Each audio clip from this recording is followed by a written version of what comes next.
ఏపీలోని sub registrar ఆఫీసులు కళకళలాడిపోతున్నాయి. రేపటి నుంచి కొత్త రిజిస్ట్రేషన్ ఛార్జెస్ అమల్లోకి రానుండడంతో ఎక్కడ చూడు ఫుల్ రష్ కనిపిస్తోంది. మరి ఆ రేంజ్ తాకిడికి ఇన్కమ్ ఎలా ఉండాలి? ఎస్, ఓవర్ నైట్లో రెవెన్యూ 100 కోట్లు దాటేసింది. ఆ డీటెయిల్స్ని బ్రేకింగ్ రూపంలో మనం చూస్తున్నాము. ఏపీ వ్యాప్తంగా సబ్ రిజిస్ట్రార్ ఆఫీసులు కిటకిటలాడిపోతున్నాయి.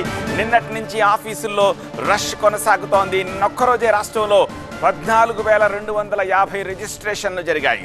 ఒక్కరోజులో ప్రభుత్వానికి 107 కోట్ల రూపాయల ఆదాయం వచ్చింది. నిన్న అత్యధికంగా గుంటూరు జిల్లాలో 1184 రిజిస్ట్రేషన్లు జరిగాయి. ఎన్టీఆర్ జిల్లాలో 946, పల్నాడులో 944, విశాఖలో 658, అల్లూరు జిల్లాలో మాత్రం రిజిస్ట్రేషన్లు ఏమీ జరగలేదు. ఇక రేపటి నుంచి ఏపీలో కొత్త రిజిస్ట్రేషన్ ఛార్జెస్ అమల్లోకి రాబోతున్నాయి. అలాగే భూముల మార్కెట్ ధరలు కూడా పెంచుతున్నట్లుగా ప్రభుత్వం ఇప్పటికే ప్రకటించింది. అయితే నిత్యం 70 నుంచి 80 రిజిస్ట్రేషన్లు జరిగే కార్యాలయాల్లోనూ గత 3 రోజుల నుంచి 150 నుంచి 170 రిజిస్ట్రేషన్లు, అంటే డబుల్ కంటే ఎక్కువ జరుగుతున్నాయి.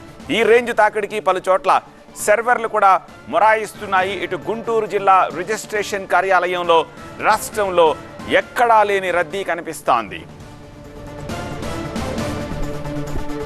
గ్రోత్ కారిడార్లలో రిజిస్ట్రేషన్ ఛార్జెస్ పెంచుతున్నారు. ఛార్జీల పెంపు సాధారణంగా 15 నుంచి 20% మధ్య ఉంటుంది.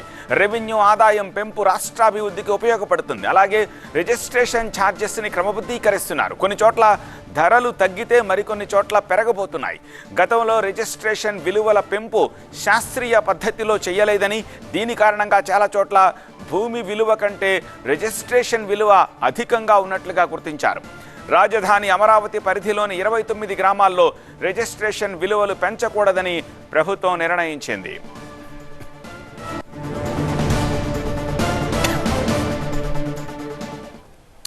మరింత సమాచారం అందించేందుకు మా ప్రతినిధి రాజు తిరుపతి నుంచి మనకి లైవ్లో సిద్ధంగా ఉన్నారు. రాజు, ఇంకా మీ వెనకాల హడావుడి కనిపిస్తోంది. సో సమయం దాటిపోయినా కూడా రిజిస్ట్రేషన్ కంటిన్యూ అవుతున్నట్టున్నాయి. అంటే ఖచ్చితంగా యాక్చువల్ అయితే 3:30 తర్వాత రిజిస్ట్రేషన్ల ప్రక్రియ అయితే జరగకూడదు. అంటే 3:30 వరకు వచ్చిన రిజిస్ట్రేషన్లు మాత్రమే రోజువారీగా రిజిస్ట్రేషన్ చేసే అవకాశం అయితే ఉంది. అయితే ఈరోజు మాత్రము ఇది ఆఖరి రోజు. ఎందుకంటే పాత ధరలు ఏవైతే భూముల విలువ రేపటి నుంచి పెరుగుతుంది కాబట్టి రిజిస్ట్రేషన్ ఛార్జీలు కూడా పెరిగే అవకాశం ఉంది. కాబట్టి పెద్ద ఎత్తున గత 3 రోజులుగా రిజిస్ట్రేషన్ల సంఖ్య విపరీతంగా పెరుగుతుంది. ప్రస్తుతం నేను తిరుపతి జిల్లా బాలాజీ కేంద్రంలో ఉన్నాను.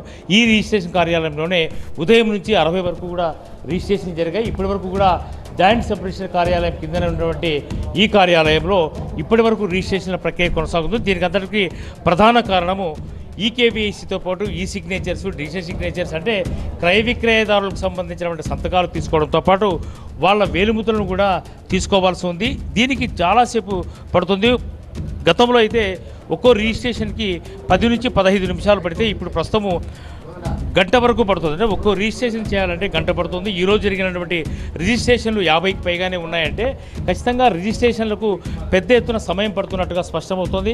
ఇప్పటి వరకు అంటే ఇప్పుడు ప్రస్తుతం 6:30 సమయమైనా కూడా పెద్ద ఎత్తున ఉన్నారు ప్రతి కౌంటర్ దగ్గర. అంటే వైపు మార్కెట్ వాల్యూ అసిస్టెంట్స్తో పాటు 4 కౌంటర్లు ఉన్నాయి. ఈ 4 కౌంటర్లో కూడా ఎవరైతే ఈకేవీసీతో పాటు ఫోటోలు తీసుకోవడము, వాళ్ళ సిగ్నేచర్ క్యాప్చరింగ్ చేయడము, ఇవన్నీ కూడా చేయాల్సిన అవసరం ఉంది. కాబట్టి దీనికి చాలా ఆలస్యం అవుతుంది. కాబట్టి కస్టమర్స్ ఇప్పుడు కూడా ఉన్నారు. అయితే దీనికి అంతటికీ ప్రధాన కారణము ఉదయం నుంచి కూడా సర్వర్స్ మొరాయిస్తున్నట్టుగా తెలుస్తుంది.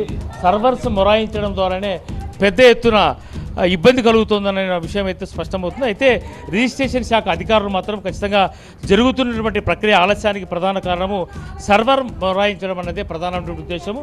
అయితే ఇప్పటి వరకు కూడా చాలా వరకు అంటే వీళ్ళందరూ కూడా మామూలు రోజుల్లో అయితే ఈ పాటికి సబ్ రిజిస్టర్ కార్యాలయం మూసివేయాల్సిన అవసరం ఉంది. అయితే 6:30 గంటలైనా కూడా ఇప్పటి వరకు కూడా ఇంతమంది ఉన్నారంటే ఖచ్చితంగా సబ్ రిజిస్టర్ల ప్రక్రియ, రిజిస్ట్రేషన్ ప్రక్రియ ఆలస్యం అవుతుందన్నమాట స్పష్టమవుతుంది. ఈరోజు ఒక్కటే దాదాపుగా 100% రిజిస్ట్రేషన్ల సంఖ్య కూడా పెరిగిందంటే దీనికి ప్రధాన కారణము రేపటి నుంచి ప్రభుత్వం భూమి విలువలను పెంచడము, దీంతో రిజిస్ట్రేషన్ ఛార్జీలు కూడా విపరీతంగా పెరుగుతాయన్నటువంటి ఉద్దేశంతో ఒకటి పట్టణ ప్రాంతాలతో పాటు గ్రామీణ ప్రాంతాల్లో కూడా పెద్ద ఎత్తున భూముల ధరలు పెరిగాయి. కాబట్టి రేపటి నుంచి కూడా రిజిస్ట్రేషన్ ఛార్జీలు పెరుగుతాయనే పెద్ద ఎత్తున ఎవరైతే విక్రయదారులు వచ్చారో వాళ్ళతో కిక్కిరిసిపోతున్న పరిస్థితి ఉమ్మడి చిత్తూరు జిల్లాలోని 24 సబ్ రిజిస్టర్ కార్యాలయంలో కొనసాగుతోంది.